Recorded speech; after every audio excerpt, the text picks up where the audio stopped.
I was just part-time crime reporter. You know, the full-time crime reporter was George Carter as the Times Herald. But I would go on.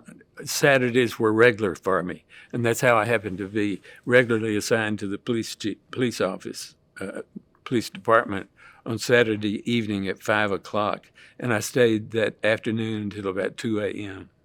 Stressful for me as a person, certainly it was, and you would think it would have been terribly stressful, and it would have been, except that I was working. And as a reporter, I knew I had to keep busy. If I'd been watching on television or on the street seeing something, I would have been devastated. So that is what kept me through it. It would be the biggest story I ever worked on, I knew, and all the other reporters knew that too. So we had tight deadlines, like the Afternoon Times Herald had a deadline. We delayed it just 1 hour for the event. The biggest challenge I had, I guess, was an unsuccessful challenge, because on the day after Oswald was shot, the editor wanted me to go to the hotel right out towards Love Field and to try to find Marina, her 2 children, and Oswald's mother. And so I went out there, and they'd already left. But I had a hard time with the hotel officials and all acknowledging that they had been there. And so, and they were already gone. I had no idea where they went. So that was a pretty big challenge. Another challenge was, which I'll tell, is calling the police chief at about 1 a.m. on Saturday to get some information from him when I knew he would be in bed asleep. But I did call him and had his number. Actually, his wife answered the phone, and she was asleep. I woke her up for certain. And I'll get my and then he answered the phone. He was asleep too, and so I tried to have a good lengthy conversation with him, but I couldn't have a conversation at all because he would not wake up. He must have had some, I hate the sleeping pills to help him after the dreadful weekend that he'd been having. But there was some information I wanted to get from him, and if I had it, and if it was true, then it would have been a pretty good story. Most of the reporters by then had left. It was probably 1:15, 1:30, something like that. There'd been all sorts of pressures by the news media to get in the 6th floor, up to the 6th floor, and to be open with the evidence that was being accumulated. And I think the order from the city manager, Elgin Krull, went to the police chief, said, look, we got to be open with all these visiting reporters from throughout the nation because they were already arriving. So that was about the time that Tippit was shot. And the detectives had been up in the 6th floor and others looking for evidence.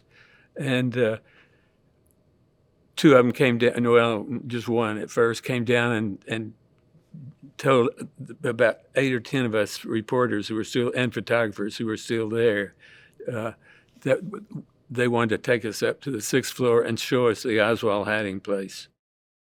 It was a great time in my life, of course. And this book I wrote, it took me about 3 years. I'd started writing it right after the assassination. But there are so many other people, older people, better writers, better reporters than I was, who started their own books and were published. So I decided not to. But just before the 60th anniversary, 3 years before, I thought, well, that's the last one, really. Not many people will be around besides me. Poor Tommy was just a child when I was there at the Times Herald covering the story.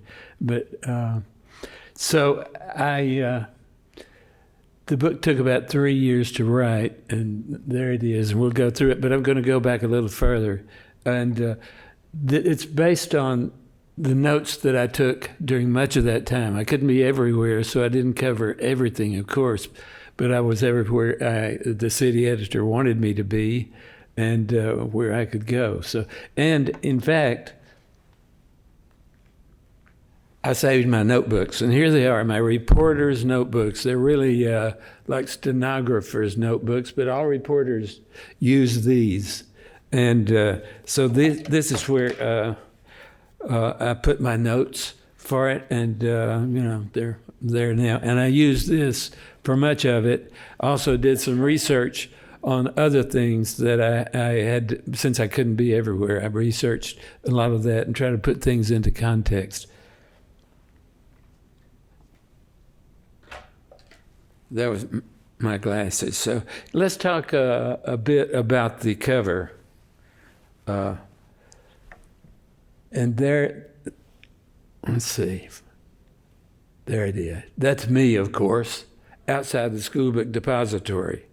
And at about 1 o'clock, I think it was, or 1:30 maybe, and when I was with some reporters, and we were outside gathering information.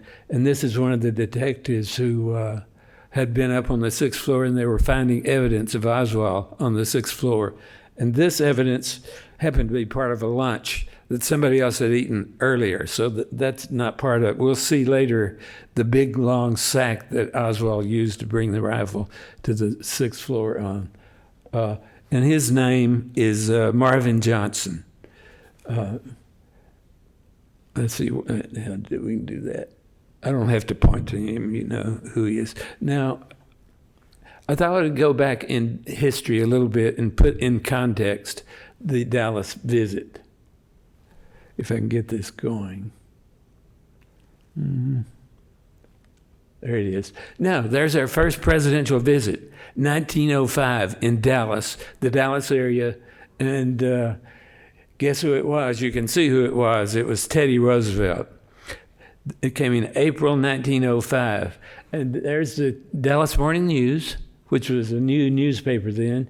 But notice they got 3 pictures of Teddy up there. It was a real big deal. People climbed up on telephone poles and looked out windows of taller buildings. There weren't many tall buildings then, 1905, so that he could see that. Normally, Teddy, on this way, he was a Rough Rider, as you know, in the war with Mexico, and he was on his way to a reunion in San Antonio, but he chose to stop in Dallas. Normally, he went through these little towns. The train would just slow down, and he would wave to people who gathered around the tracks, but here he stopped and spent the night.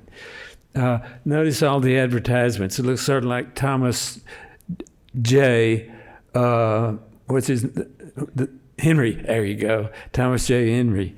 That many ads, and some of them floating with things like Sanger Brothers, for a long time known here, Texas Almanac, A. Harris, which Sangers and Harris combined, but that's we won't worry too much about that. But we had, for the visit, the first, quote, motorcade in Dallas. Although it wasn't really a motorcade, it was a carriagecade. They had a carriage, and they wanted to have 6 horses to carry Teddy around the Dallas streets, Commerce, Main Elm, etc.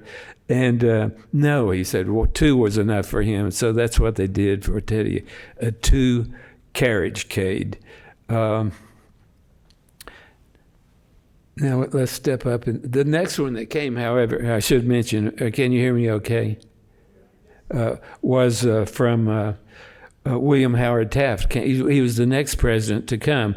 And for Taft, that was probably 1907 or so during his tenure here. They'd had another motorcade for him, but this time it was a real motorcade. They had automobiles that were enough, so they gave him an automobile motorcade through the streets of Dallas, the first such motorcade that we had. Now, here is JFK, LBJ, Lady Bird is supposed to be in there somewhere, LBJ, of course, Barefoot Sanders, who was the U.S. attorney in Dallas at that time, Sarah T. Hughes, and that one's cut a little short. But I was in the crowd. Well, there's JFK, of course. I was in the crowd at that time. I was a reporter for the Fort Worth Press. That was my first job out of the University of Texas as a journalism student there. And so I was eager to see JFK, who was a candidate. This was 1960 when he was running for president before the election. And my assignment was, I was disappointed in the assignment. The city editor told me I would get to ride in the motorcade from Fort Worth to Dallas, and that's where they are at Grand Prairie on the way to Dallas. So the only thing for me to do was to get on the press bus and watch the motorcade through the highway and for the stops. That's at Chancellorsville, and in case somebody takes a shot at him. And we both laughed at that because we knew nobody would ever be taking a shot at JFK. So how wrong we were on that. Now he got and he continued. He had in Dallas, the motorcade was only for a few blocks, but the police chief Curry said there were 175,000 people who saw him in that motorcade. Now Nixon came on the same route a few days earlier. He had come, and he drew about 50,000 to 75,000. So he didn't draw nearly as many as Kennedy. Yet in the election that came, Dallas favored Nixon, and Dallas was always a conservative city, or had become one. Now there's the route, motorcade route.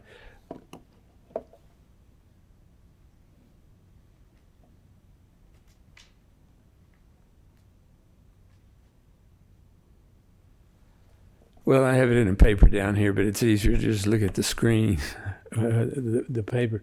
But that shows the route from Love Field.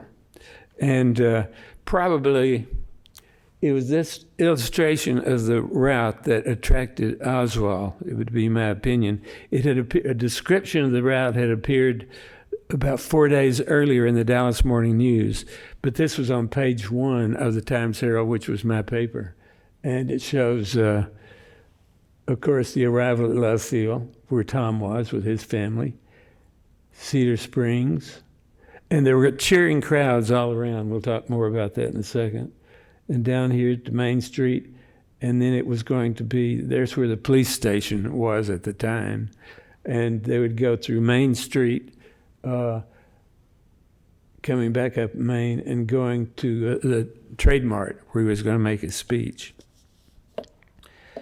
I suspect this image is what caused, and the other one, if you read all the details, is what caused Oswald, married to Marina, you know, the Russian woman that he had married in Russia and brought back to the U.S. But they had separated. And Marina, he did not want her to learn to speak English. But he spoke Russian, of course. He'd been studying it for a good while and learned it better on his 2-year stay in the Soviet Union. But Marina had decided to leave Oswald, even though they had 2 children. They had a girl, you know, about 2, and one that was about a month old, had just been born. And so Oswald normally, she went out and stayed at Ruth Paine's house, Paine, who was wanting to learn Russian. And so here was this Russian woman, really from Russia, who could speak Russian. And so they became friends, and she moved out there to her house in Irving. And Oswald normally went out there on Friday after work and stayed on the weekend with them. But he saw this map, or read about the map earlier in the Dallas Morning News, so it would pass by where he was working at the school ground. I mean, not the school ground, the Texas School Book Depository. And he decided to go Thursday evening because he could see that instead of Friday evening, and if you could go out Thursday evening, he could, 1, his rifle was in the garage out there. 2, he wanted to make a plea to Marina. He actually loved Marina, I think it's clear through all we know, but he had misbehaved, he mistreated her, he hit her. She had a black eye at least once or twice from him, and he wanted to make a plea with her. And he loved the children. That seemed to be true, that he did love the children, cared great for them, and begged her to come back. And look, let's get together, have our family, and we can be together and do the best we can. And she refused, said, no, I want the divorce. I'm going to go ahead and get one. But he spent the night, and in the morning he took off his wedding ring, which she had given him, and left $170 in cash on the dresser there for her to have. And he kept $13. So he left $13 that Friday morning, went downtown. He begged her to come, and he said, I'll buy you that washing machine you've always wanted and needed with the children. But she spurned him. And so he had to give up on that. And evidently, in case you think he did the assassination, determined at that moment that he would go ahead and go with his plans. The plans being that, he was a Marxist, a declared Marxist or a communist. He preferred the term Marxist. And that it was the motivating factor for him, really, on the assassination. But that next morning, he got up and took a ride from one of the neighbors to work down at the Schoolbook Depository, and had that huge paper sack in which he had put the rifle, which was in Ruth Paine's garage, and disassembled it. And as you all know, if you know anything about the assassination, which you do, I know, he was asked by the driver of the car, what's in that sack? And he said, curtain rods. Of course, it was his rifle.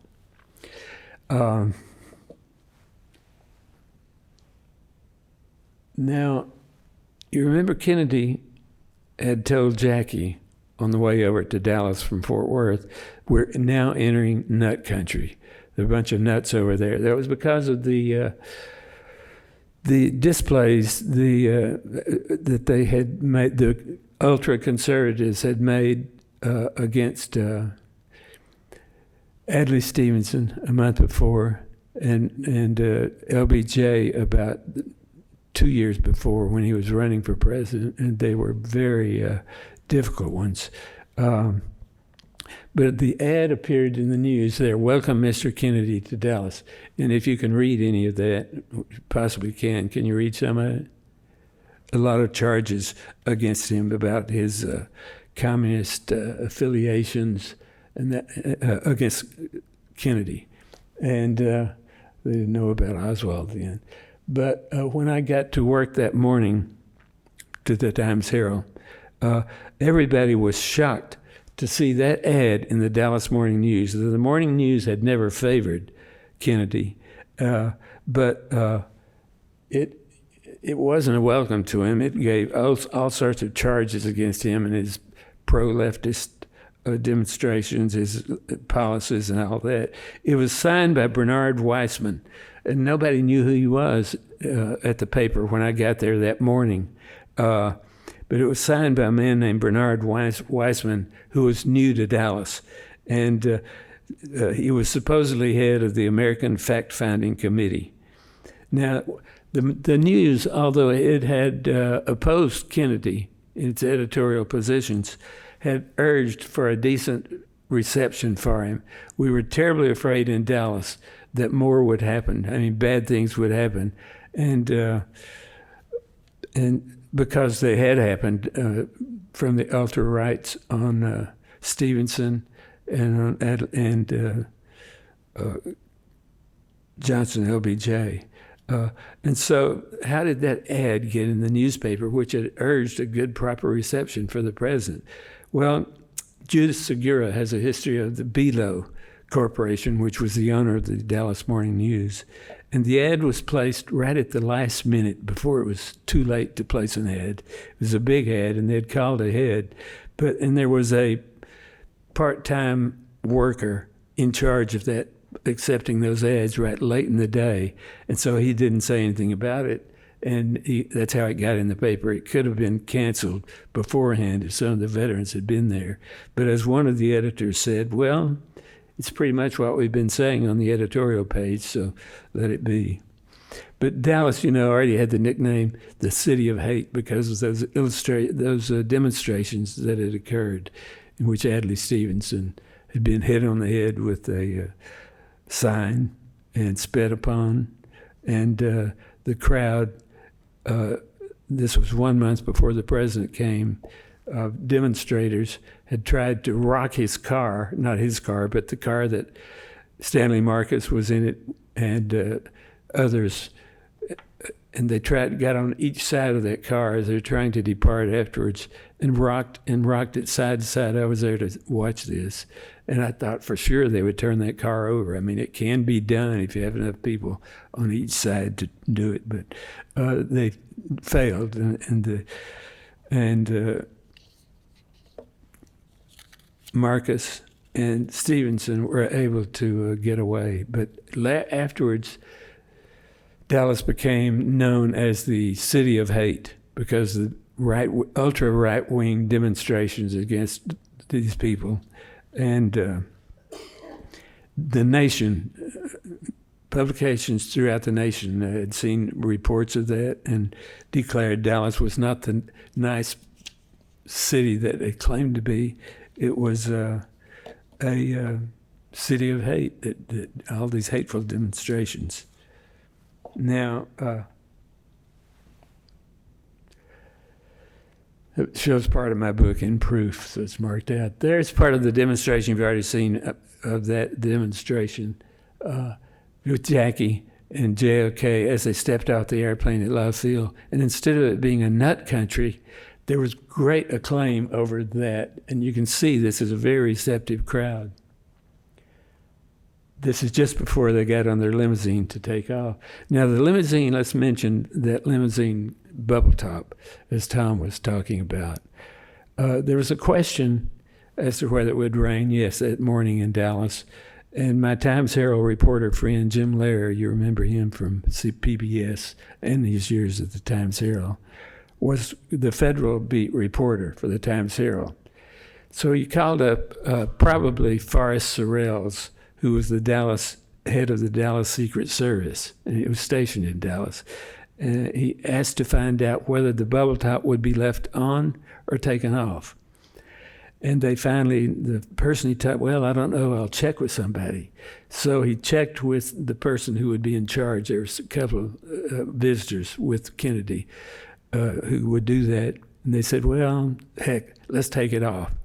And so they took it off. Now, that bubble top was not bulletproof. I mean, of course, it would have perhaps caused Oswald not to have fired the shot, or the would-be assassins, but it might have deflected it. But I think it might have prevented the assassination if the top had been left on. Now, from there, of course, they got in the limousine and took off through that motorcade route that we've seen. Now, my job that day was not one that I had really wanted. I wanted to cover the president's arrival, but the Times Herald, being an afternoon paper, had tight deadlines. You know, an afternoon paper, you would think the work would be done primarily in the afternoon. I would have thought that. But the truth is, the afternoon paper does its work in the mornings and has the paper ready by about noon to go to the printers behind the newsroom. And so the Times Herald was on a very tight deadline, and we extended it for an hour from 11:30 to 12:30, since the president was due to arrive at about 11:30 and head over to the Trade Mart. And I was assigned to be a rewrite man, and I was going to do the story from reporters on the scene. Val M. was at Love Field to see the arrival, and Val was called me in the office with my typewriter, telephone that I could hold to my ear, and I would take the information she gave me from what the crowd was doing, what Jackie was, or what she was wearing, and all that. And so I was trying to put together the story on Jackie as a sidebar to the main story of the group's arrival, and worked hard on that. That was trying to work hard on it. It was difficult for me to describe that outfit she had on, which was called pink. You know, later on it was clarified as, no, that's actually raspberry, and black, and she had the pillbox hat on. And so I was working on it, And we were listening to the motorcade. I mean, the city editor was listening to the police reporter who was listening to the police scanner that went out to all the officers telling them what to do and what was happening. And so suddenly he was listening, and he was repeating to us, we were around the desk working, where the motorcade was, how it was going through town and all that. And finally came the word from the police dispatcher, shots had been fired, at the Triple Underpass. Not at the Triple Underpass, actually, it was at Dealey Plaza, but you know where the Triple Underpass was, I think. And then repeated 3 shots. The president has been hit. So the city editor looked at from, forget the Jackie story, go to the Triple Underpass, or go to the the Triple Underpass, but really Dealey Plaza. And then he sent another reporter with me, John Rosenfield. And so we got out, left the story, and rushed down towards the Triple Underpass. And it took us maybe 10 minutes to get there. We ran, and then we walked. And when I wrote the original description of what I did that day, I mean, as long as it took me, I thought probably I got there within 15 minutes. About a year ago, my wife and I decided, let's check that out. Or I did. And so we drove downtown to where the Times Herald used to be located. And I was then 85 instead of the 86 I am now. And checked, and I took the same route. And I ran part of the way, walked part of the way, ran part of the way, and tried to do what I thought I would have done as a 26-year-old. And we got there actually in about 8 minutes from the Times Herald. So I was there pretty quickly, within 12 minutes, I would say, for sure.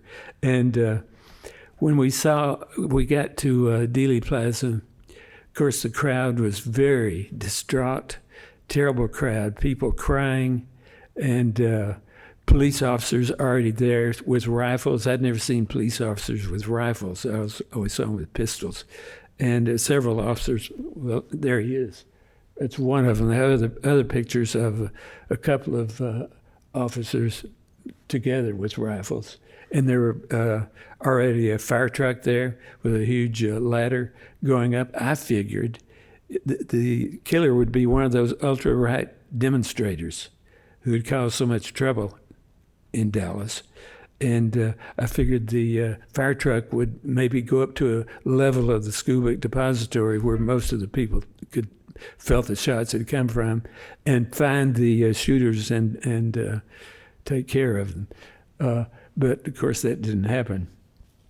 But one of the group of people crying, women, there were about 4 of them, who were crying, really upset about it, more so even than the others, although everybody was upset. But I thought they'd be good people to talk to. I'd already gone to the Scubic Depository door trying to get in, but there was a police officer there. Said, no, nobody goes in. Actually, about 3 people had gone in, reporters. And they were there before he was.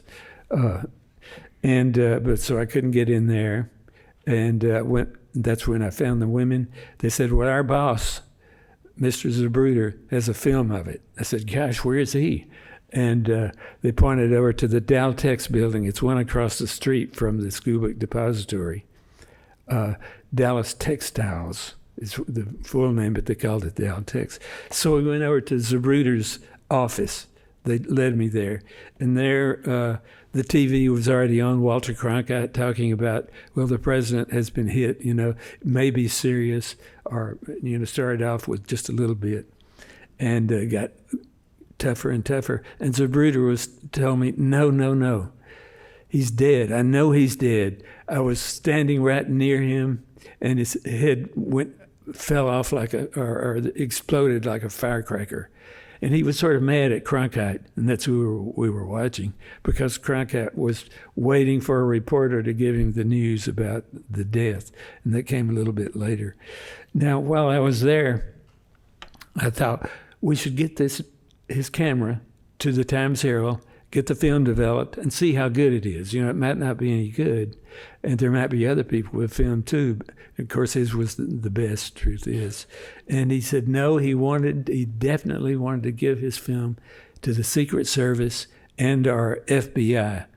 And I told him, well, we have contacts with them. We can see that the film is developed. You'll be with it, and I'm sure we'll pay you for it if it's real good. And that wasn't working. He was consistent on sticking with the Secret Service or the FBI. And I talked to there was a rewrite person getting my information, as I called, from there to the Times Herald. And I told him, well, get somebody with some authority and let him talk to Zapruder. And so he went and managed to find the president of the Times Herald, a person I'd never met in my life. I had only been at the Times Herald a few months. And told him what we had there and suggested that he send a car to to Zapruder's office building, and with the words Times Herald on the side, so it'd look official, and offer him some money. And so it was a three-way conversation when Jim Chambers, the president, came on, and I could overhear him talking to Zapruder. He didn't make a very fervent plea for the camera because he didn't know, what would be in it. So I didn't get the camera, and the Times Herald didn't get the camera or the Zapruder film. Life magazine got it, as you know. Finally, well, I was with Zapruder probably for 40 minutes. I could look out the window, his window, and see Dealey Plaza and see what was happening there. And the veteran police reporter for the Morning News, Harry McCormick, who was really a veteran, maybe 70 years old, had been there since Bonnie and Clyde and all that, came in with a couple of men I didn't know. And they went into an office and called Mr. Zapruder in there. So Zapruder went in there. McCormick went in, of course, who was with him. And I followed McCormick into this separate office and saying, I can't leave the film with them if that's what they want. And so I went right in. No, they said, this is private business. It's just for us. I said, well, here's Harry McCormick, the reporter for the opposition. If he's here, I've got to be here. So they kicked McCormick out. And which pleased me, of course. But they left, and McCormick, one of the men was Forrest Sorrells, the Secret Service agent. And they left and went to the Morning News, but they couldn't develop the film, and then went to Kodak to have it developed. And I learned later that Chambers had been called that morning by JFK.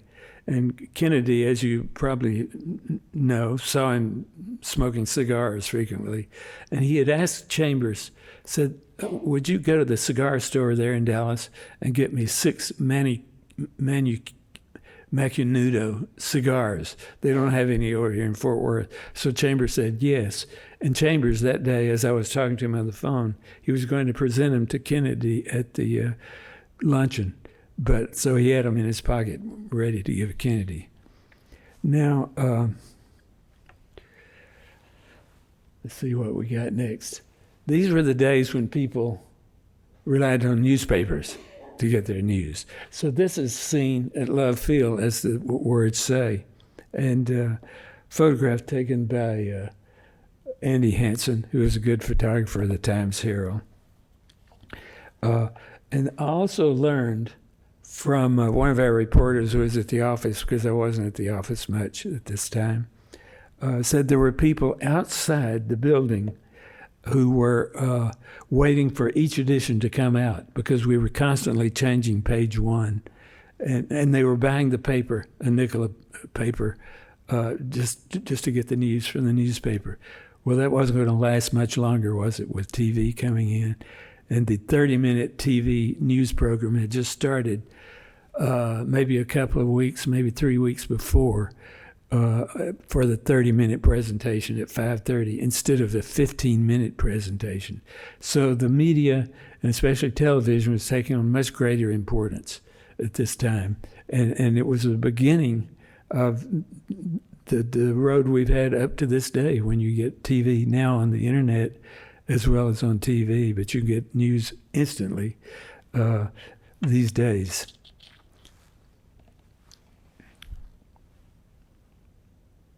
Now, here's that big paper sack. And this is the other picture. That's me.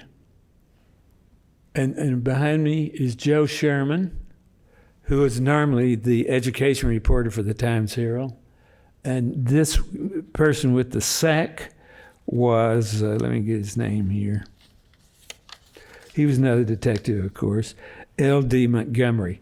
I've run into somebody during these little talks I've given where he was the grandfather of one of the persons in attendance at one, something like that, L.D. Montgomery. And now that's the sack. Now it seems that the sack is long enough to accommodate the kind of rifle that Oswald had, but supposedly he had disassembled it and assembled it again on the 6th floor. So this would have been about the time that J.D. Tippit was shot by Oswald, maybe 1:15, something like that. And then a few minutes later, another detective or a chief of detectives somehow came in. Most of the reporters by now were gone to either Love Field or left, and they went to Parkland Hospital where the president was, or they had heard about the Tippit shooting and had gone there. So there weren't too many reporters left around the depository, but they asked us to come with them, and they wanted to show us the 6th floor. So there we were. So there I am. There's Joe Sherman. And up there, I don't remember who that one would be, but there were about 8 people who went up there. Willie Allen, a photographer for the Times-Herald, Dan Owens, a cameraman for Channel 5, and Ira Beers, Jack Beers, a photographer for the Morning News. And this picture was taken either by Jack Beers or Willie Allen. It's been hard to determine, but I happened to get a copy of it. And it's not even at the 6th floor museum. But that would be the window from which Oswald shot. And they found 3 shells there right by the window. And this would be, I think, the Star-Telegram photographer who was there too. And you could look out that window, and there's the view you had from the window, and it's a famous view. But we all took turns looking at it, looking through that. And you can see if you're looking on that box that was set up, he had set up a little hiding place behind book boxes, Oswald had. And so that somebody else who came up on that floor wouldn't see him. But it was just a warehouse, and the boxes were scattered thereabout, and any employee who came up to retrieve some book or books would have missed him unless they'd come to that corner. So that's where Oswald had gone. So Kent Biffle and I were sort of looking out the window together, not to take that shot. Somebody else took that shot. And Biffle and I had been reporters together at the Fort Worth Press as we observed the scene and thought about where the limousine would be with the president. How tough a shot was it? Well, we decided in our amateurish but post-Army ways, where we'd been on the rifle range an awful lot, that maybe it wasn't that difficult a shot after all. It's maybe 250 yards, I think. And generally on the rifle range, you'd practice 100 to 500 yards. It was a pleasure to be up there to see what it was like, really. And as they let us out from the 6th floor, they stopped and showed us where the rifle had been found, right by the elevator door on the northwest corner of the building. And it had been shoved under a flat. I think that's what you call those little wooden things you stack things on. It had been shoved under that, but they had found it there. Well, there's Times Herald, our paper, one edition. President dead, Kennedy shot.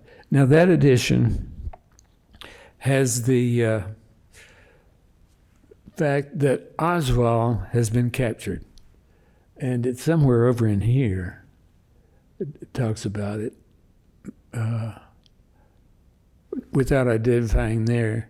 And on another page inside, it had another brief about Oswald. So the paper was just being put together bit by bit by bit, and not in any terribly orderly fashion, but doing the best we could because we were already probably past deadline and continuing to print up different editions. Now there's our newsroom at the height of the turmoil. There are old telephones. Maybe many of you have never even used one of those telephones. Some of you have, I know. And there is our city editor, Ken Smart, who made all the assignments. The city editor makes generally city assignments for all the reporters, like a general assignments reporter, which I was. There's George Cates, who was business editor. There is Hal Lewis, the managing editor, who's the one that hired me after I'd spent 3 years at the Fort Worth Press. And I had gone to him just before I reported to the press saying, what I really want is to work at the Times Herald. I grew up here. I threw the Times Herald as a paper boy. I also threw the News as a paper boy.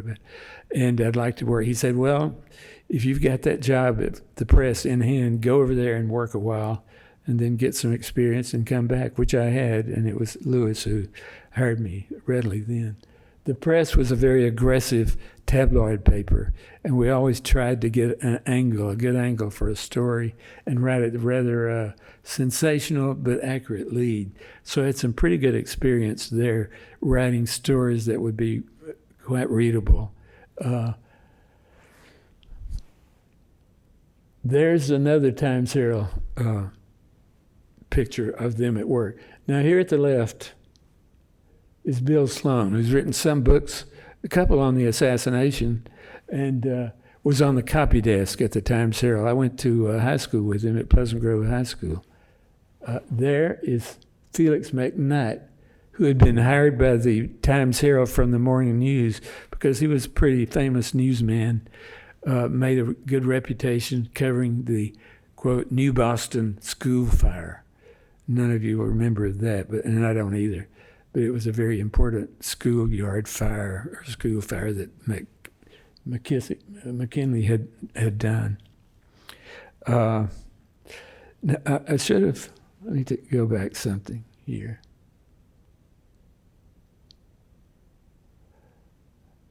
Yeah, let me tell you a little bit more about this. Just at the left, right about there, is where the best witness was, the two best witnesses, because this is directly across the street from Elm Street. And one was Howard Brennan, who was waiting for the motorcade to come by. Howard Brennan, a pipe fitter, taking some time off to see the president come by. Now, you know, there's a water treatment at Dealey Plaza right there, and it had a little structure there. Now, Howard Brennan was there waiting for the president, waiting for the motorcade to come by. And he saw from his position, just looking straight across the street, a man, a young man who had come to the window several times and looked down toward Main Street, where it would come onto Houston Street, to see when the motorcade was there. He said this man, younger man, slightly balding, sort of like Oswald, and he did identify Oswald later as the one he saw, but he was looking anxiously, not like most of the other people, but as if he had something to do, and he was, gosh, why won't they get here? And he saw him a couple of times, and when he saw Oswald fire the shots, and he saw the rifle and saw the man that he thought it was the same one he was seeing, he told the nearest police officer about him, gave him a description, and that was the first general description of Oswald that went out. And Brennan, Howard Brennan, told the police, immediately gave his description of Oswald. And then later in the day, as all the Secret Service, FBI, Dallas police, etc., quizzed him about it, and how sure were you Oswald had been captured by then? How sure are you that this is the one you saw? Well, he said, yes, that was a saw, and he identified him as such in 2 police lineups. And then, as he talked to his wife later on, he thought the communists may have been involved in this thing. By then, I think perhaps it had been known that Oswald self-described himself as a Marxist. And if he's a communist, and if I'm the one who's identifying, and the murder trial comes up, well, they may come after me, so I can't identify him. So he changed his story a little bit with the Secret Service, Dallas police, and said, well, I can't be absolutely certain. I can't positively say that. So he backed off that description. And so even though he picked him out in 2 different police lineups as probably, but not definitely. So that's the person, the eyewitness that the Secret Service, Dallas police mainly in charge of the crime, solving the crime, had. So he wrote a book, Howard Brennan, about his own adventures, and said, yes, I was positive, really, that was Oswald that I saw, and I saw him fire from the window. Now let's go back up. Oh, yes. Now, when Oswald,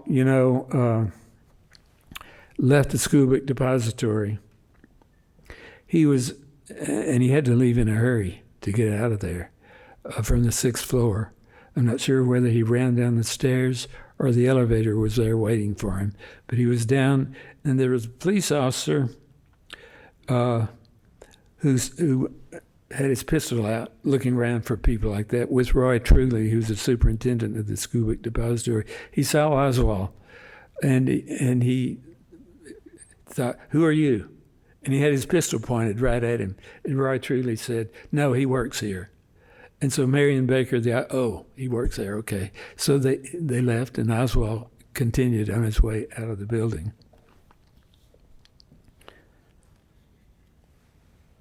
And so the man on the right is Nick McDonald, police officer, who was the one who caught Oswald with other officers with him, but he was the first one to get to Oswald in the Texas Theater, where Oswald had sneaked in without paying because people were watching him as he ran down Jefferson Boulevard in Oak Cliff, trying to flee with his $13. Now, what he was going to do with $13, I can't imagine. But, there's no great transportation system out of Oak Cliff and all. But that's where he was, which makes me think if Oswald is the villain, which in my view he certainly was, and many others who studied the scene, he was expected perhaps to be shot to death, when the police first saw him, or he would certainly be arrested and held in a trial for shooting the president, killing the president. So I think it might have been a suicidal mission for Oswald, because who would have thought you could ever get down those 6 floors with all the people in Dealey Plaza having fired the shots and all. But he managed to get down and get out of the building, and a couple of people saw him on his way out. Pierce Allman, you may know of Pierce, who used to work at Channel 8. Allie Beth Allman was Pierce's wife, the late Pierce's wife, saw a man that he later was positive was Oswald, and he asked him, as he ran in the Schoolbook Depository, as Pierce did, is there a telephone here? And Oswald pointed to a phone around the corner here. He went. And also another reporter did the same, asked about the telephone. That was a network reporter. I forget his name right now. It's in my book. But so that's Jim Ewell, the police reporter at the Dallas Morning News, who's talking to McDonald. And you can perhaps, let me go back. somewhere. Can you see that looked like a little scratch or a scar on it? And Oswald, when he was the first one to Oswald in the Texas Theater, and grabbed him, and Oswald pulled out his pistol that he'd picked up at the rooming house at 1026 North Beckley, and tried to shoot him, and he managed to get his hand in the pistol, or over the trigger, or the firing pin or something, and it did not. But the pistol hit him on the face, and it scratched him about a 6-inch scratch from Nick McDonald right there, who was the principal one who stopped Oswald. And then there, to me, from Nick McDonald, with his pistol, with Oswald's pistol. Yes, he was holding Oswald's picture. But there were other officers around following him, but he was the first one to be there.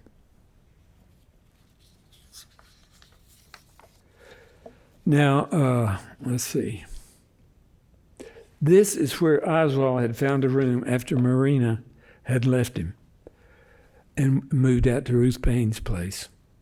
And this 1026 North Beckley, maybe some of you have been through there. You can now go through this building, it's the house, and go see Oswald's room. It cost you maybe $10 to do that. But after I left the school book depository, I went back to the newspaper, and Ken Smart, the city editor that I've told you about, had a piece of paper with the address 1026 North Beckley on it, gave it to me. Here's where he is, or where he was, I think he should have said. And go there, find out what you can. Well, so I got in my car, I knew Oak Cliff pretty well, because I lived a few blocks from there, and went back, and this is where 1026 Beckley was. I had no idea what I would find there, except that I knew that's where Oswald had lived. Turned out it was a rooming house, and there it is. It looks just like that today. You can go by there, and you can get inside that building and go into Oswald's room.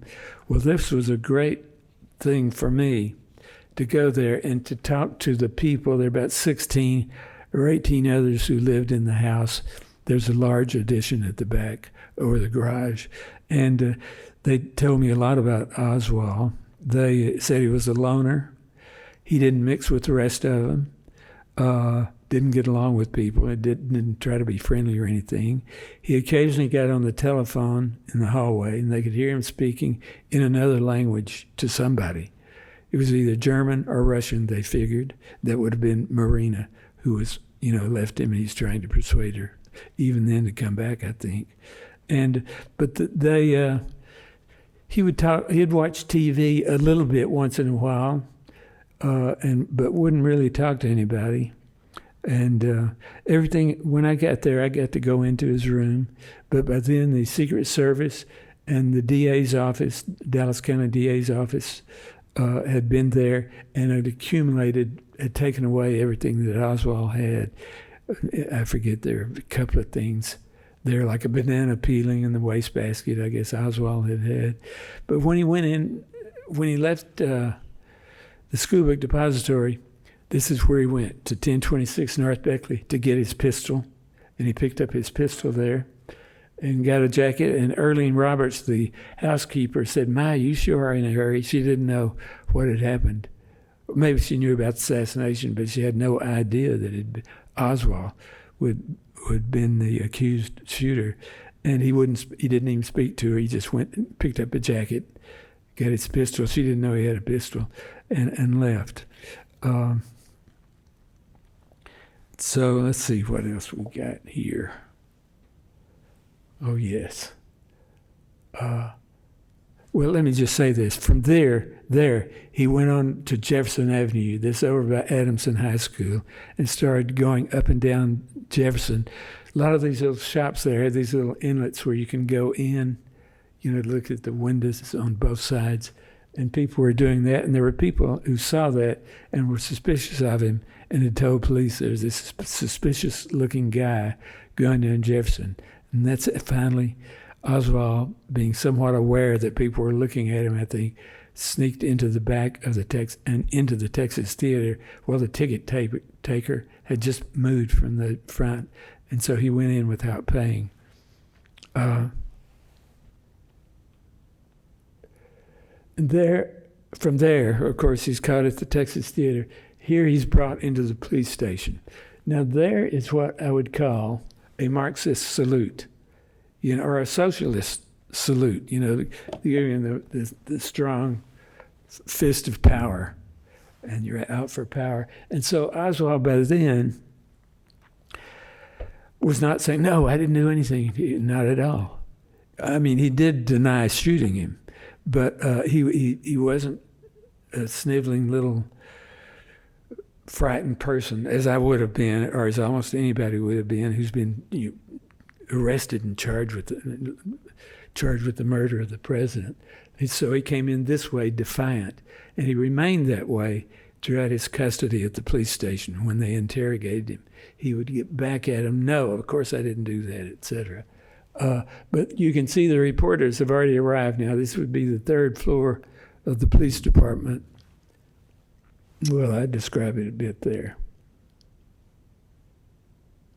Now, as a child, Oswald was an inquisitive child, but he didn't have a father. His father had died before he was born.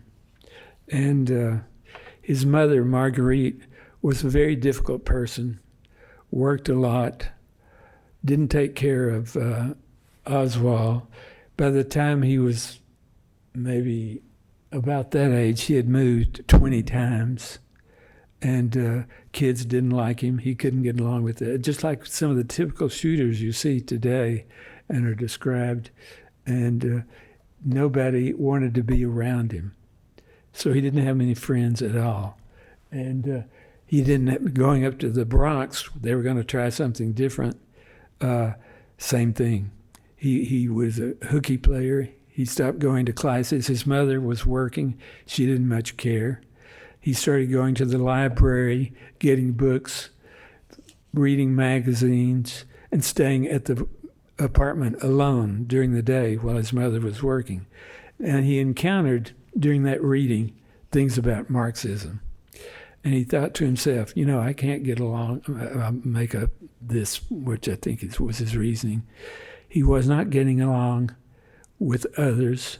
He and his mother didn't fit in with anybody. And it was the system. They didn't have much money at all. And it was the system that was wrong. He managed to run into some books about Marxism. And gosh, well, that sounds pretty good. Maybe that's what we ought to be in this country. So at the age of 15 here, he declared that he was a Marxist. And he communicated even with the Communist Party headquarters in New York City, asking for like a youth group or something like that. Nothing came of it.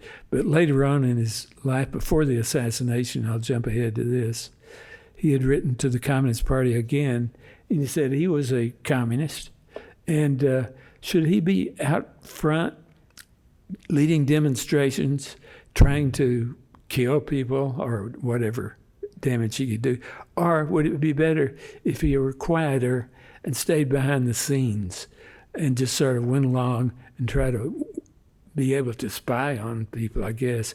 And I forget who the communist correspondent was, but he's a well-known one, and he's in the book too, advised him, well, what you really ought to do, he thought, was to sort of be quiet. Don't go around bragging about being a communist or anything. Just sort of infiltrate areas and do what you can to help the cause and keep us advised. Now, the school system found out and knew that Oswald was missing school, and they called him in for tests and kept him there for several days, and they decided that he did have all these problems I've mentioned. We need him to, they had a special school, high school in the Bronx, for disturbed people his age, kids his age, and they wanted him to stay there for about a 2-month period, I think it was 2 months, and be treated for whatever they could do that might help him. And they thought it might help if they had one of their counselors act as a father figure to him even. But Marguerite did not want to, refused to let him stay, and decided they would move back to Texas. And they came to Fort Worth, where they had been before, as they had been in Dallas for a while. And so that's what they did. Now there, Oswald did this strange thing, you might think, as an acclaimed, as a self-proclaimed Marxist, communist. He joined the Marines. He had two older stepbrothers, or one a half-brother, one a stepbrother. I think that's the way it worked. They had one gone into the Coast Guard, the other had gone into the Marines. He didn't know them very well, but he thought, well, that would be something he could do. So he went into the Marines. This is not in prison. This is when he joined, and that's the Marine picture of him, just after he left the Bronx. And while he was in the Marines, he was still following his Marxist beliefs, and you would have officers that would, come sometimes and give you lectures or what have you. And in his readings, on a very amateurish basis, he thought he knew a lot about Marxism and communism, and he would work some of these officers, and he was not an officer, of course, into debates and try to show him up with his knowledge of Soviet Union and Marxism. And then just before he was sent over to the Orient as a student of doing some things with radar and electrical electrical practices or something. So he got some good experience in the Orient. I guess began to feel a little better about himself. Then when it was shortly before he was due to be released from the Marines, he pleaded that his mother needed financial assistance. He ought to be released early. So he got out a few days early. Maybe I should say a few weeks early. And a few days after that, he announced to the newspapers, and he handed up his citizenship papers, whatever they were, and claimed that he was leaving the U.S. and going to the Soviet Union, which he did a few days later at about the age of, he was still about 18 or 19. And there was quite a bit of publicity at that time. And for that reason, when he first was identified and captured by the police, you could go back into the AP releases, United Press, UPI, stories that were on record, and find out about him having defected to the Soviet Union. So that became known quite early. And then he met Marina over there and was having a pretty good life. They gave him he wanted Soviet citizenship, but they would not give it to him. They really suspected, they didn't know, they thought he might be an American spy who had come into the Soviet Union and to report back on them, and they didn't want him to have too much abilities like that. So when that happened, they refused his citizenship, which he had wanted so much. That's when he attempted suicide, supposedly. He cut his arms pretty much and went to the hospital. They kept him in the hospital about 5 days, even though they were really superficial scars, perhaps done, it's been speculated, just for the picture of it, the fact that let them think that he really wants to be a citizen. And so instead of giving him citizenship, they sent him to Minsk, a large city, as you probably know, in the Soviet Union, and got him a job there, a nominal job, and gave him a little better apartment than the other workers had. And he began to enter the social sphere in Minsk, and he went to parties and began to feel good, I guess, and that's when he met Marina. He had been turned down by another woman whom he had asked to marry him in the Soviet, who refused him. But then he met Marina, and she was pretty interested in the U.S. I think most people in other countries, especially like Soviet, were interested in the U.S., and so he persuaded her to come back to the U.S. with him. And he told her, there are so many things you can buy there. You have affluent society, and you might like it there. But when they got back, and she did, she wanted to go to the U.S., and so they got back, and he refused to let her learn English because she didn't, because he spoke Russian while he was in Russia and did well with that. And he still spoke Russian to her, as you've heard on the telephone calls he would make to her. But he denied her the right to learn English. And then he started thinking, let's go back to the Soviet Union. And no, she wasn't ready to go back. She wanted to stay here, and that's how she finally wound up with Ruth Paine, who was studying Russian at the time. Now, you've heard about all the huge crowds of reporters who had come. I'm sorry about that again. Many reporters who had come from all around the country and around the world, with Oswald being on the third floor of the police station being interrogated. And you can see Oswald right there in the middle, surrounded by the press and some detectives. And that's the so-called midnight press conference. The press, and there were hundreds of reporters here by then, were insistent upon hearing from him. And they persuaded Chief Curry and District Attorney Henry Wade to have a midnight press conference, let him. And they would bring Oswald to the auditorium, I think the police auditorium, and let the press come in there and just ask questions under certain guidelines. You can't get this close to him. You can't shout questions. You got to behave, etc. But as soon as they brought him in there, the press disobeyed, wanted to rush up to him and all. And during that period, Ruby was there at that midnight press conference because Jack Ruby was friends with policemen. They went to a lot of them went off hours to his Carousel Club downtown where, strippers, there were strippers. And so a lot of the cops liked him and knew him and let him come through. He was in the hallway a couple of times before the shooting occurred where he killed Oswald.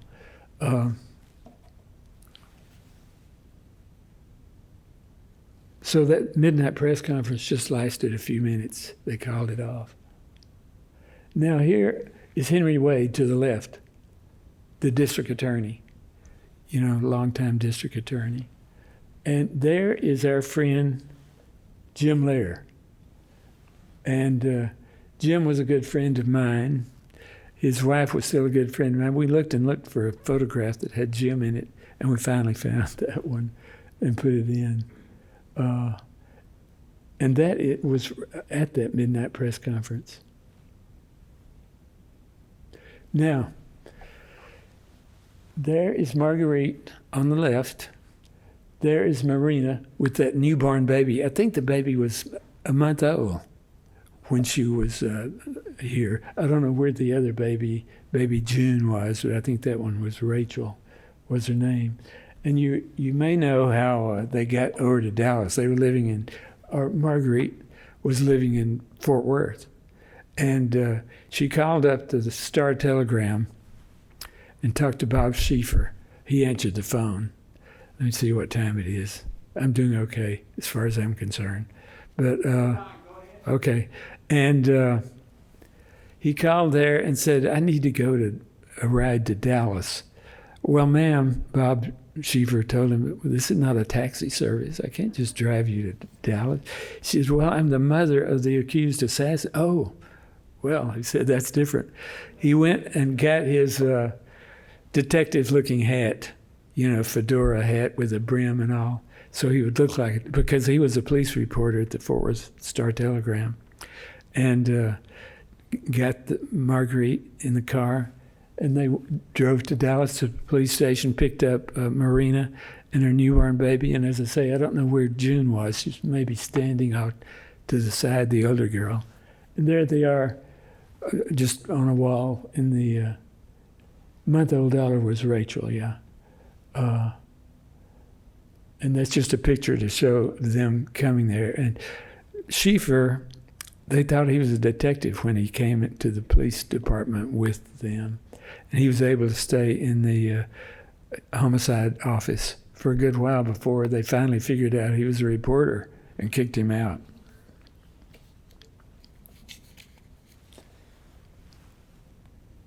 Now there is Oswald's cell. The Dallas City Jail was on the 5th floor. The homicide office and other detective offices were on the 3rd floor. So that's the exact cell that he was held in. The other night I went to something at the North Texas School of Law, which has what was the old police station for that city hall. And I'd been there some years before when they were redoing the building. And those of us who were there, lamented the fact that, heck, you were going to get rid of the jail where Oswald was. And I thought for the longest that had occurred. But when I got there, this was only last week, they said, no, we saved the jail. So there is another picture of the jail. Let's see, I don't think I do it here, but the jail is still there. And I was taken, again, with my picture inside the jail with my wife on one side and my sister, whose name's June, too, on the other side. They took several pictures of us with their phones being in Oswald's cell because nobody else was up there in that floor, one person looking it over. Now, this is what the crowded hallway looked like, reporters. Now, my regular assignment on Saturday was to cover the police. It took several reporters to cover the police on a Saturday because you had to do the morning, afternoon, and into the night until about 2 a.m. I had the late assignment. So I had to go down there at 5 p.m., and that's what I saw when I got there. When I left, I was concerned about going into the police building because I didn't have a press pass. I'd never had a press pass. The other reporters that I knew didn't really have press passes, but I figured there would be very tight security around the police department, and I might have trouble getting in if I couldn't prove my identification. But I went down there, drove from my place in Oak Cliff, and got there. There were no people standing around the building. It looked very quiet. I went into the first floor. Nobody was there to ask any questions. I took the elevator, as I usually did, to the 3rd floor where the homicide office was and the other burglary, theft, all those detectives were. And nobody stopped me at all. And when I got there, the scene I saw was something like that. Hundreds of people there, and as I say, from around the world. You can see the markings that were on the book as we worked on it.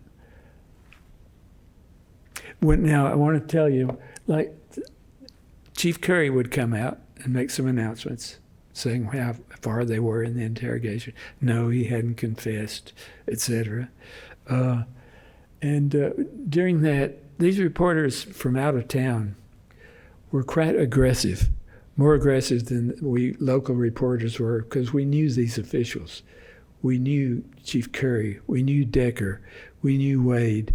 The reporters from other cities, big aggressive newspapers, didn't have that same warm feeling toward these people. So Curry, I remember seeing this in a scene like this.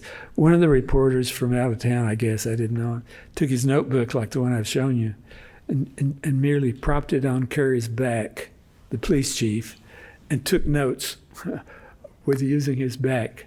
And another photographer got down on his back, his own back, with his camera and tried to look up between Curry's legs to get an unusual shot like that. I mean, that was the sort of thing you could see.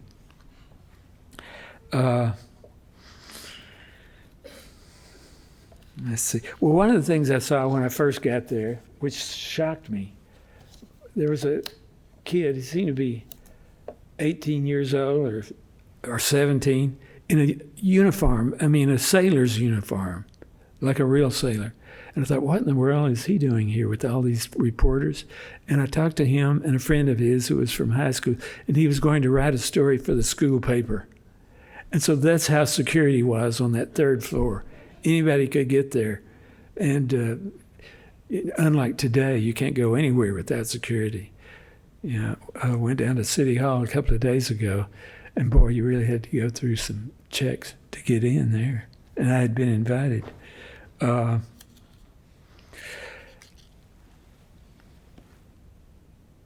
let's see.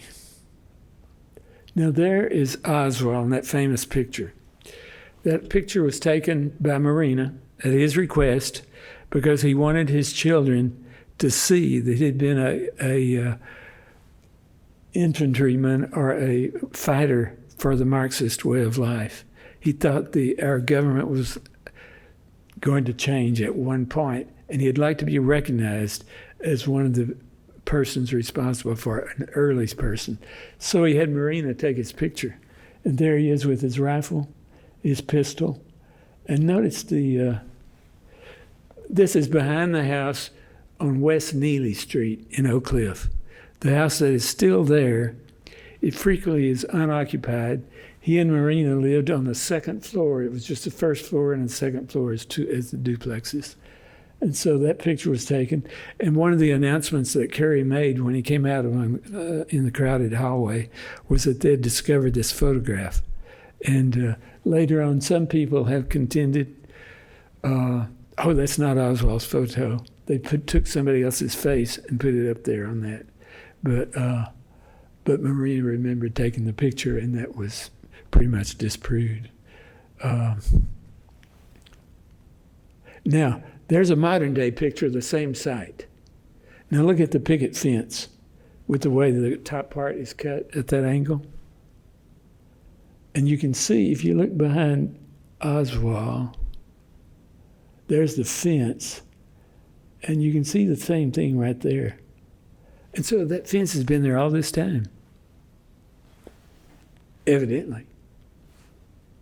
I mean, I can't imagine anybody going and changing that fence. So I was there, and there's a stairway going up to their place. I worry that building or the house is going to be torn down. I'd love to see it maintained as a historic place. It was from here that he took his rifle and tried to shoot Edwin Walker, from the alley over in near Highland Park. And it was here, too, that when Nixon was in town, Oswald did not like Nixon, of course. He never expressed any great dislike for Kennedy.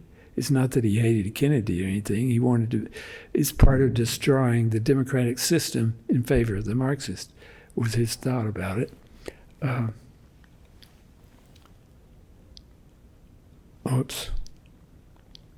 Let's go to, here's Jack Ruby being arrested.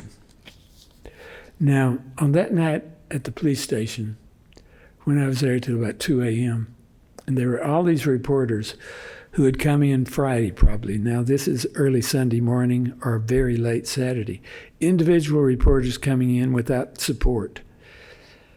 And they had to be there all the time. What if Oswald confessed? They had to have that news just like that to give to their editors. And so they couldn't leave the situation. They were tired. They were hungry. I'll have to give them this, really. And they wanted to be out. So when will Oswald be transferred to the jail, the Dallas County Jail, where he would have a more permanent stay, which is what would happen, and where the trial likely would be held for murder in the courtrooms in that same building directly opposite Dealey Plaza. Wouldn't that have been something if Oswald had been held in one of those cells overlooking Dealey Plaza? But here's Jack Ruby arrested just after the shooting Oswald as he was being brought out of the Dallas police station going to the county jail for permanent keeping, because the Dallas police station, they just stayed a few days. There's no really way to upkeep it or keep it up. Known to a number of law enforcement officers. Yes, he knew a lot of them. And he was sort of a rough and tough guy, Ruby was. Got into fights with people who misbehaved at the Carousel Club and all that. Now, so the press had convinced Curry to say when he's going to be transferred, because they wanted to be there to see the transfer to the county jail. Finally, and it was under great pressure, I know, because I was watching the whole time on this and being part of it, not shouting at the time, but watching and seeing. And Curry finally said, under great pressure, well, if you're here by 10 o'clock in the morning, you won't have missed anything, which was indirectly saying the transfer will not take place before 10 a.m. So you go ahead and get your sleep, get your meals, and come here by 10, and he won't be gone. I guarantee that, in effect.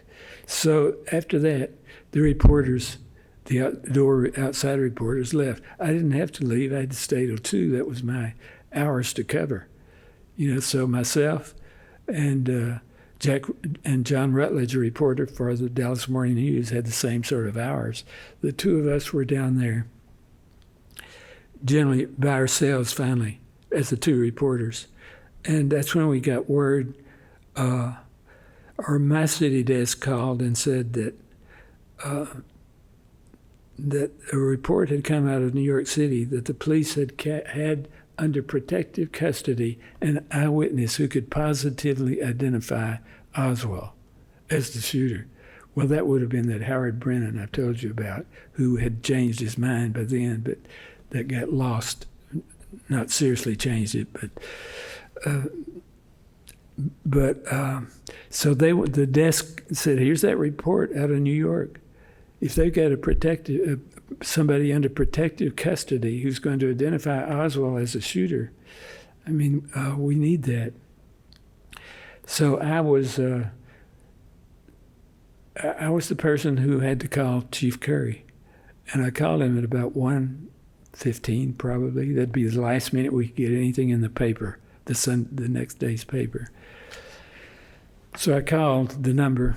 I had to get the number from one of the assistant police chief who was bearing the midnight shift, and he hated to give me the number, but he felt he had to, and so he did. And I called that number, and Mrs. Curry, I'm sure it was, answered in a very sleepy voice. Yes, the chief.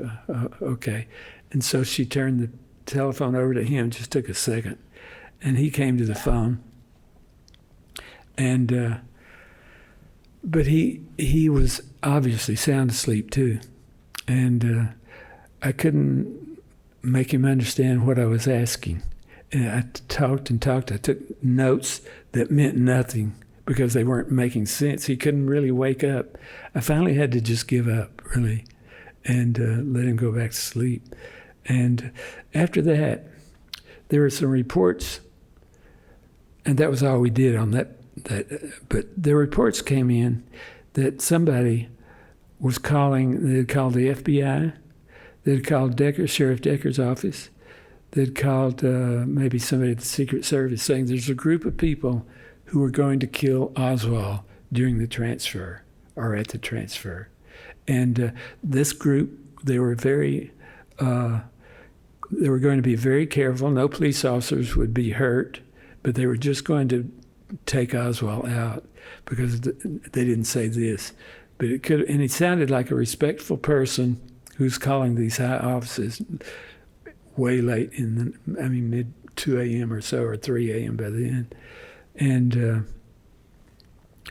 so they were trying to get Curry on the phone to say, look, you got a Decker too, including Decker's officers. Decker wants to transfer him before. And it would be Curry's job to transfer him, but thereafter Decker would be in charge of him in the county jail. And they couldn't reach Curry because there was something wrong with his telephone. And they finally called some of the telephone operator or something who said the phone is off the hook. So I think Curry took the phone off the hook after I called to wake him up in the middle of the night. And nothing ever developed on those threats. But the next morning, of course, the reporters gathered, and got there by 10 a.m., knowing that they had a little time. And Jack Ruby had a call from one of his strippers who was down in New Orleans then and wanting a little cash to get out of jail or something. And so Ruby got up and went to the Western Union building down on the next side of the block where the police station was. The building's still there today. Sent her the money through Western Union and came up to the police station then, walked down the ramp where he was going. He knew he could see Oswald transferred. Well, by then it was after 11 o'clock. Oswald had not been transferred, but everybody knew he might be transferred right at 10 or so. And Ruby didn't know that. And so he was there. He wouldn't have been there at 10 o'clock if he had been transferred there. So he went down and immediately knew most of the people in that police basement, defying the Warren Commission's report, and I think it was officially wrong in this, saying that a group of reporters, journalists were down in that basement, and that Ruby stepped outside of a group of them and fired the shot at Oswald that killed him. But he was next to a detective that he had known for about 12 years when he went down there. He wasn't challenged when he went down the ramp because police knew him too. And suddenly he shot him impulsively, I think, when he showed up. And so that was the end of Oswald. And he's arrested. Let's see here. Yeah, that's him being arrested.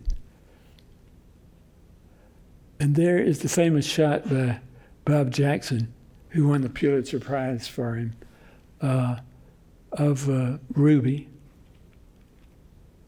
shooting Oswald, being held by Detective Jim Lavelle on their way to leaving the police basement where the cars were parked and going to take him to the county jail.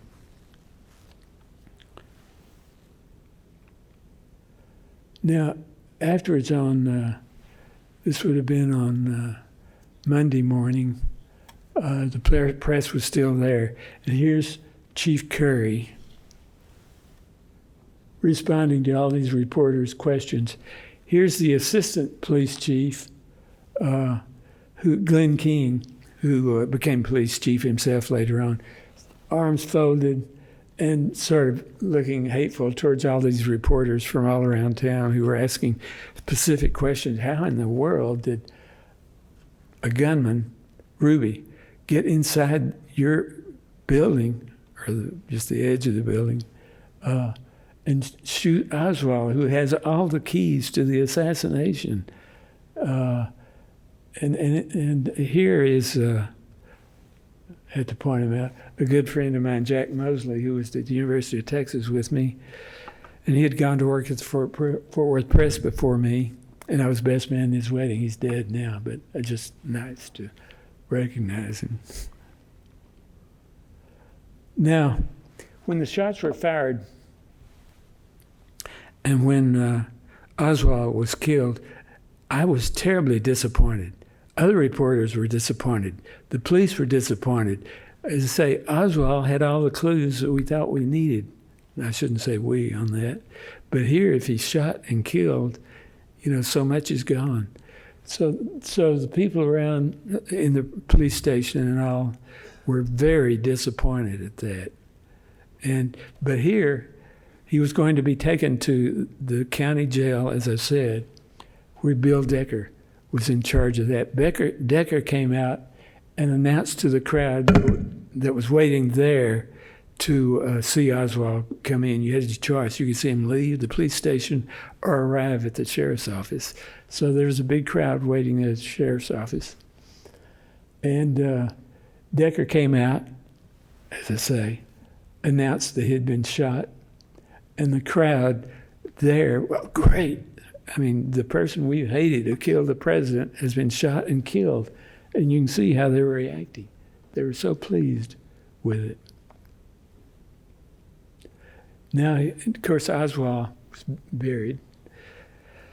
No place in Dallas, I don't know, this report might, I understand that nobody in Dallas wanted him, at their cemetery. afraid it'd be dug up again, and all sorts of, and not, all the bad thoughts would be directed toward their place. So he went over to Fort Worth. That's where the funeral was held. And there you have, there was nobody attending the service. There was a small service there. Marina was there, her kids were there, Marguerite was there, his brother, Robert Oswald, half-brother, was there, maybe his stepbrother too, I think. And they got time, so nobody was there for any service. A Dallas minister made a few comments about it, and then it was time to take him to his burial. And there weren't enough people to carry the casket. So you got about 3 reporters who helped carry this casket, and the others were attendants at the funeral home who kept carrying him to where he was buried. Gene Gordon Collection, a photographer for the Fort Worth Press. And so that was the end of Oswald. Now, there were some conspiracy people later on who demanded that the real Oswald had not been buried there. There was a different person or a fake or something like that. They persuaded the authorities, whoever the authorities were, maybe the funeral home people, to dig up the casket and show the body. And they did. And it was Oswald. It was determined, you know, however you determine that scientifically, we could say. But that was how much power was shown to get him up out of the ground. Of course, they put him back. Now, I think that ought to be all of my story, and it really is. So I'd be happy to accept any questions you might have. Did they ever figure out who it was that was trying to call in the middle of the night to warn that Oswald was going to be killed? They never have, and I've or often who was thought trying to kill him? there should have been a pretty intensive move to try to find out who that person was, who sounded pretty authoritative. And he might have been lying about the group, I don't know, but they never did seem to go into that, and I'm sort of surprised. Okay. Mine is not a question, but just a word of thanks. This was very informative and very good. Oh, thank you. Thank you for taking the time to Thank you. come and talk to us. It's, I don't know, 2 hours is a long time to Is that keep how the long we audience go? engaged, and you've done that successfully. Thank you. I want to mention while you're looking, go ahead. So I got 2 quick questions. Okay. So the street where JFK got shot, in that picture you were showing us, cars were going, Yeah. coming back. So they didn't close the road at all after that happened? They might have that afternoon. I'm not that I know of, though, not while I was there. Yeah. Wow. Other part? And then the second part, so if Oswald's wife had decided to, say, hey, we'll give it another shot, you think he would have gone that morning and still done it? Or you think that was the I think he breaking would point? not have. I think he would not have tried to shoot the president the next morning. Wow. I think he would have given up on that idea because, such a thing to do, no matter how Marxist you might feel, you'd feel that you were committing suicide, I think. Yeah. And I think he would not have, because he did care for Marina, although he mistreated her, and he certainly loved his children because that was visible to plenty people. Thank you. Questions, comments, protests? How many people do you know were at Dealey Plaza that afternoon? Questions? You're a newsman. Questions? So that night, right before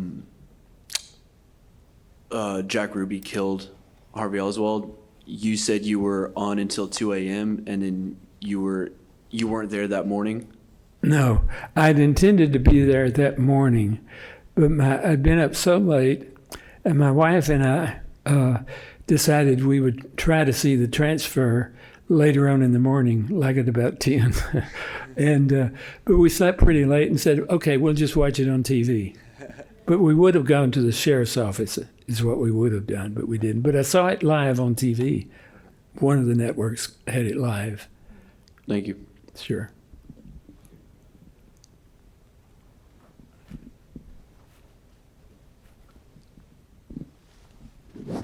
We hear so much about the grassy knoll. What do you think about that? I think there was nothing to it. But, I mean, there were people that saw activity, I guess, of some sort there, but I don't believe at all any shots were fired from any other place other than the depository.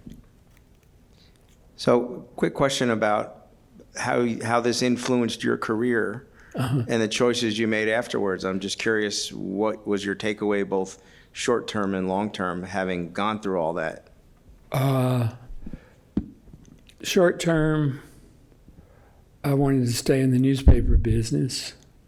Long term, I didn't. I went to work after that a couple of years afterward for something that paid a little more. I worked for First National Bank.